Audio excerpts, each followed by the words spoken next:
Maroc-Espagne, Madrid ne semble pas vouloir franchir le pas vers la réconciliation.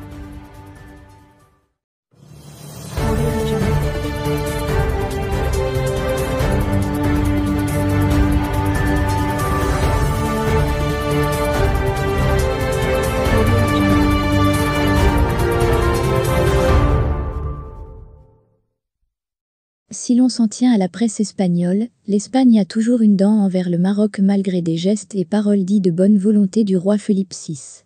C'est ainsi que les réactions ont jailli de toutes parts en réponse au briefing de Mustapha Bettas, porte-parole du gouvernement au sortir du conseil de gouvernement à propos du voisin ibérique.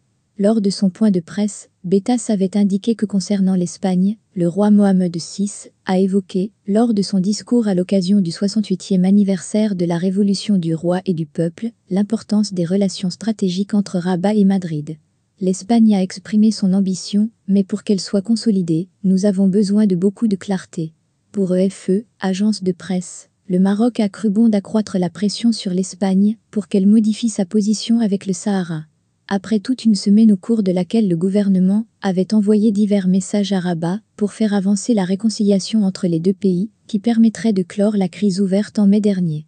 L'exécutif marocain a répondu ce jeudi, avec la plus grande froideur. Sans une avance de l'Espagne dans la reconnaissance de la souveraineté marocaine sur le Sahara ne mettra pas fin à la crise. De son côté, El Mundo souligne que le ministre des Affaires étrangères, José Manuel Albares, avait affirmé avoir porté l'affaire du Sahara à la Maison-Blanche lors d'un déplacement aux États-Unis. Albares a expliqué que le secrétaire d'État américain, Tony Blinken, s'était mis d'accord avec lui pour s'allier, afin de résoudre ce conflit, qui n'a que trop duré, et pour lequel une solution doit être trouvée. Une déclaration exceptionnelle, considérant que les États-Unis ont reconnu la souveraineté marocaine sur le Sahara en décembre 2020, à l'origine de la situation actuelle.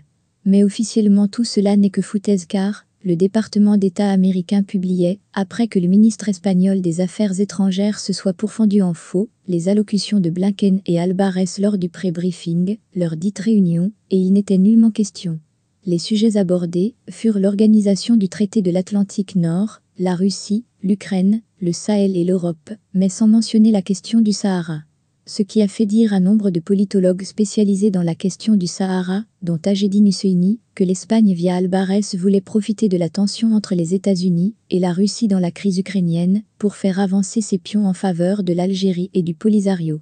En effet, l'Espagne veut soutirer le maximum des États-Unis en échange du soutien fort que les Américains cherchent auprès de l'Europe dans le conflit russe en Ukraine. Par ailleurs, en début de semaine à Madrid, le chef du gouvernement espagnol, Pedro Sánchez, avait faussement nié devant la presse avoir soulevé le différend du Sahara avec son homologue allemand, Olaf Scholz, en visite en Espagne.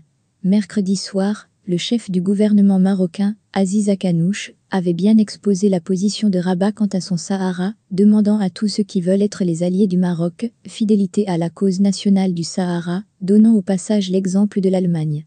Il a en ce sens mis en avant la déclaration allemande soutenant le plan d'autonomie du Maroc pour le Sahara, en tant que contribution à un accord de paix. Cela voudrait dire que l'Allemagne serait en passe de renoncer à l'autodétermination pour soutenir une autonomie au sein du Maroc, ce que propose Rabat.